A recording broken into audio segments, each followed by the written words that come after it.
முதுமலை வளர்ப்பு யானைகள் முகாமில் நவீன தொழில்நுட்பத்தில் அமைக்கப்பட்டுள்ள இயற்கை அருங்காட்சியகம் பொதுமக்களை வெகுவாக கவர்ந்துள்ளது. இது குறித்த ஒரு செய்தி தொகுப்பை பார்க்கலாம்.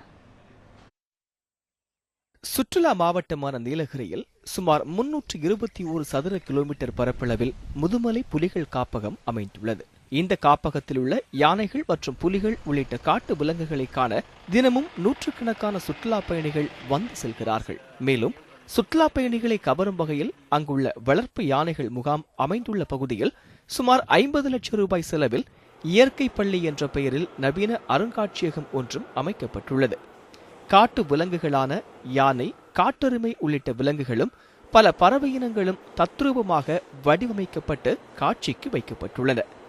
மேலும் அந்த வன விலங்குகளின் வாழ்விடம் மற்றும் உணவு முறை உள்ளிட்டவைகளும் காட்சிப்படுத்தப்பட்டுள்ளன. இந்த மியூசியம் பார்த்திங்கன்னா நம்ம காட்டுக்குள்ளே பார்க்க முடியாத விலங்குகள் எல்லாம் இங்கே நேரடியாக பார்த்துக்கலாம். இன்னும் என்னென்னா அந்த பழங்க இப்போ ஏற்கனவே இறந்து அதோட போன்ஸ் எல்லாம் இங்கே கலெக்ட் பண்ணி வச்சுருக்காங்க. இதெல்லாம் நம்ம எப்படி என்ன ஏதுன்னு கூட ஸ்டடி பண்ணுறதுக்கு நல்லா இதாக இருக்கும். முக்கியமாக ஸ்கூல் பசங்களுக்கு கூட இதெல்லாம் காமிச்சு அவங்களுக்கு நல்லா எஜுகேஷன் கொடுத்தா இன்னும் நல்லா இருக்கும்னு சொல்லி கட்டுக்கிறேன். இயற்கை பள்ளி அருங்காட்சியகத்தில் வைக்கப்பட்டுள்ள விலங்குகள் மற்றும் பறவைகளின் மாதிரிகள் அந்தந்த விலங்குகளின் ஓசைகளையும் எழுப்புகின்றன. இது அந்த விலங்குகளை உயிருடன் அருகில் நின்று பார்ப்பது போன்ற உணர்வை சுற்றுலா பயணிகளுக்கு ஏற்படுத்துகிறது.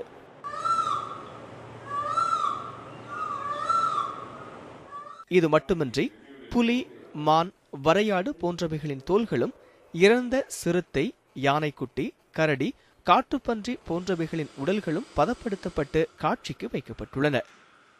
நான் இங்கே எலிஃபென்ட் கேம்ப் வந்தேன். இங்கே பக்கத்தில் ஒரு மியூசியம் இருந்துச்சு. பார்த்தப்போ இன்செக்ட்ஸோட சவுண்டு, எலிஃபெண்ட்டோட சவுண்டு, மற்ற போன்ஸ், அவங்க ஃபீச்சர்ஸ் எல்லாம் பார்த்தேன். அது சில்ட்ரன்ஸ் வந்தால் அவங்க பார்த்து தெரிஞ்சுக்கலாம். இது இன்ஃபர்மேஷன் தர மாதிரி ஒரு மியூசியமாக இருந்துச்சு. ஏராளமான சுற்றுலா பயணிகள் மட்டுமின்றி பள்ளி மாணவர்களும் இயற்கை பள்ளி அருங்காட்சியகத்தை காண வருகிறார்கள். வனத்துறையினரால் வைக்கப்பட்டுள்ள இந்த அருங்காட்சியகத்திற்கு சுற்றுச்சூழல் ஆர்வலர்கள் மட்டுமின்றி பொதுமக்களும் வரவேற்பு தெரிவித்துள்ளனர். தற்போது இந்த அருங்காட்சியகத்துக்கு வரும் சுற்றுலா பயணிகள் அதிக ஆர்வத்துடனே இங்குள்ள வனவிலங்குகளையும் வனப்பகுதியையும் வனவிலங்குகளின் உருவங்களையும் கண்டு ரசித்து செல்கின்றனர். சிவசாமி, நியூஸ் 7 தமிழ், முதுமலை.